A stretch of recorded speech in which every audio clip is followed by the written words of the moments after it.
Salut, aujourd'hui je te montre comment j'ai construit un petit système qui mesure la qualité de l'air avec une carte ESP32. C'est simple, utile et parfait pour s'initier à l'électronique ou pour un projet en classe. Voici ce que j'ai utilisé, une carte ESP32, un capteur MQ135 pour détecter les gaz, un DHT11 pour mesurer la température et l'humidité, un BMP180 pour la pression atmosphérique, une carte d'essai. Tout ça alimenté via USB et connecté à l'Arduino IoT Cloud. Le câblage est simple, le MQ135 est branché sur GPIO 34, le DHT11 est sur GPIO 25, le BMP180 utilise l'I2C, SDA sur GPIO 21, SCL sur GPIO 22.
J'ai commencé par ouvrir l'application app.arduino.cc. Si tu n'as pas encore de compte, il faudra en créer un gratuitement. Ensuite, je suis allé dans l'onglet Things. J'ai renommé mon projet Air Quality Monitor. C'est ici que j'ai créé toutes les variables nécessaires: température, pour la température ambiante, humidity, pour le taux d'humidité, air pressure, pour la pression atmosphérique, air quality, pour la qualité de l'air, gaz, message. Pour afficher un petit résumé dans une seule ligne, tu peux suivre les mêmes étapes et créer exactement les mêmes variables.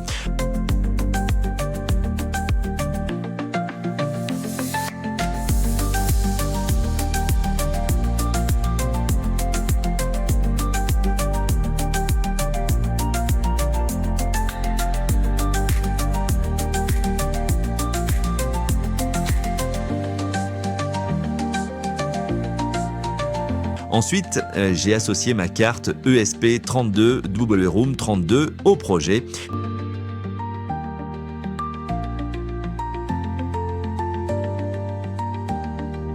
Pour ça, j'ai téléversé le fichier PDF généré par l'Arduino Cloud contenant le code secret de ma carte, puis j'ai copié le code d'initialisation proposé.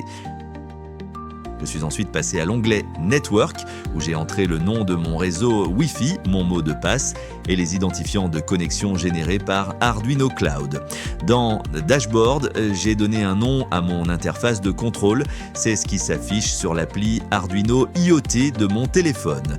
J'ai créé une case widget pour chaque variable: température, humidité, pression, qualité de l'air, et je les ai liés à leurs variables respectives. Puis j'ai ajouté des graphiques pour visualiser l'évolution de chaque mesure en temps réel.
Enfin, je suis revenu dans Things, Sketch pour faire la programmation.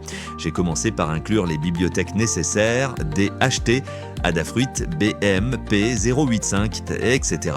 J'ai ensuite défini les broches GPIO utilisées par chaque capteur. Dans la boucle loop, j'ai écrit les lignes pour lire la pression atmosphérique, lire l'humidité, lire la température, lire la qualité de l'air et enfin mettre à jour les variables dans le cloud. J'ai ajouté une pause de 2 secondes à la fin pour laisser le temps au capteur de se stabiliser entre chaque lecture.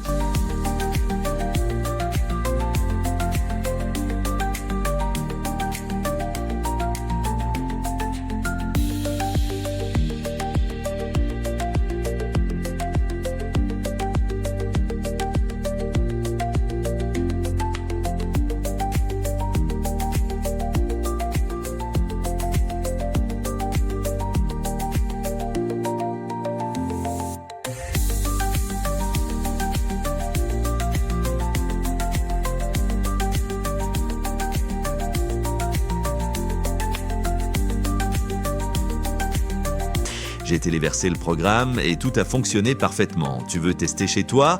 Le code complet et les branchements? Regarde dans la description, je t'ai mis tous les fichiers. Et voilà ce que ça donne. Les valeurs s'affichent toutes les 2 secondes. Si l'air est trop pollué, on le voit tout de suite. Je suis prof de techno, j'ai fait ce projet simple pour mes élèves. Il est en français avec sous-titres anglais. Dites-moi ce que vous en pensez en commentaire. Si tu as appris un truc aujourd'hui, lâche un like. Et si tu veux que je fasse plus de projets comme celui-ci, abonne-toi, c'est gratuit. Tu veux d'autres projets simples comme celui-ci? Abonne-toi et dis-moi lequel je fais dans la prochaine vidéo.